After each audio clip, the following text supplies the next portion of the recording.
30 सितंबर को air marshal Amarpreet Singh उर्फ AP Singh वायुसेना प्रमुख का पदभार संभालेंगे।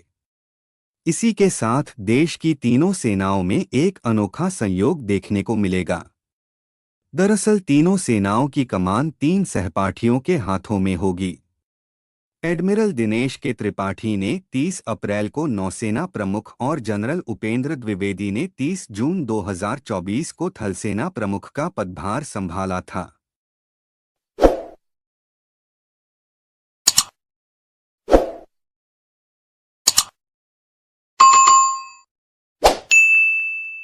भारतीय सेनाओं में पहली बार एक अनोखा संयोग देखने को मिलेगा, जहां तीनों प्रमुख सेनाओं थल, जल और वायु की कमान सहपाठियों के हाथ में होगी। Lieutenant general Upendra Dwivedi, admiral Dinesh Tripathi और एयर मार्शल एपी सिंह तीनों मध्य प्रदेश के रीवा सैनिक स्कूल के छात्र थे और 1970 के दशक में एक साथ पढ़ते थे। एएनआई नई दिल्ली देश की तीनों सेनाओं में एक अद्भुत संयोग बना है। इनकी कमान अब 3 सहपाठियों के हाथों में होगी। हाल ही में एयर मार्शल एपी सिंह को वायुसेना का प्रमुख नियुक्त किया गया है। भारतीय थल सेना प्रमुख जनरल उपेंद्र द्विवेदी और एपी सिंह के बीच घनिष्ठ संबंध हैं। वहीं नौसेना प्रमुख एडमिरल दिनेश के त्रिपाठी ने जनरल उपेंद्र द्विवेदी के साथ पढ़ाई की है।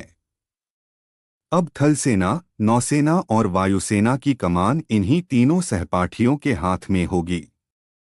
खास बात यह है कि तीनों सेना प्रमुखों की नियुक्ति पिछले 5 महीनों के भीतर की गई है। यह पहला मौका है जब तीनों सेनाओं के प्रमुख एक ही स्कूल के सहपाठी रहे हैं, और यह भारतीय सैन्य इतिहास में एक ऐतिहासिक पल है। रीवा में पढ़े थल और नौसेना प्रमुख एयर मार्शल अमरप्रीत सिंह और भारतीय सेना प्रमुख जनरल उपेंद्र द्विवेदी राष्ट्रीय रक्षा अकादमी के 65वें कोर्स के सहपाठी हैं।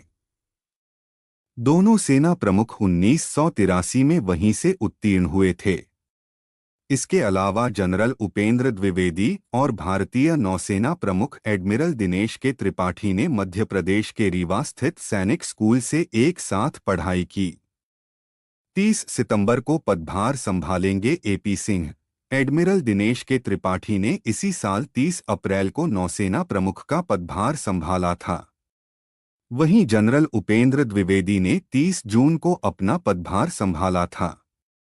अगले वायुसेना प्रमुख के तौर पर एयर मार्शल एपी सिंह 30 सितंबर को पदभार ग्रहण करेंगे।